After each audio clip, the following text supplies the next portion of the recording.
ప్రకాశం జిల్లాలో రాత్రి నుంచి ఈదురుగాలులతో కూడిన భారీ వర్షం కురుస్తోంది. ఒంగోలులో ఉరుములు మెరుపులతో ఎడతెరిపి లేకుండా వర్షం పడుతుండటంతో సాధారణ జనజీవనం అస్తవ్యస్తంగా మారింది.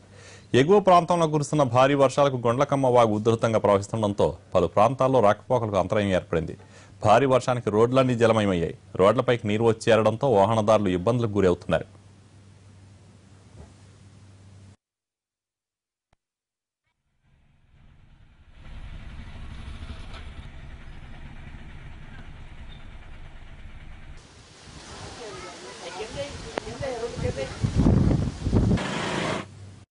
ఖమ్మంలో గంటల తరబడి ఎడతెరిపి లేకుండా భారీ వర్షం కురిసింది. దీంతో నగరంలోని పలు కాలనీలు జలమయమయ్యాయి. రోడ్లు కాలనీలు ఏకమై సంద్రాన్ని తలపిస్తున్నాయి.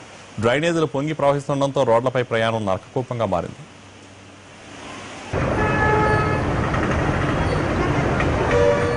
ఖమ్మంలో డ్రైనేజీ వ్యవస్థ అధ్వానంగా తయారవడంతో ప్రజలు తీవ్ర ఇక్కట్లు పడుతున్నారు. Kaman Bazar, hotspot centre, Mayuri centre, bus stand సెంటర్లోని లోతట్టు ప్రాంతాలు జలమయమయ్యాయి. ఇళ్లలోకి మురుగునీరు చేరింది. దుర్వాసనతో స్థానికులు ఇళ్లలో ఉండలేకపోతున్నారు. మురుగునీరుని తోడి పోస్తున్నా మళ్లీ వచ్చి చేరుతుండటంతో ఆవేదన చెందుతున్నారు.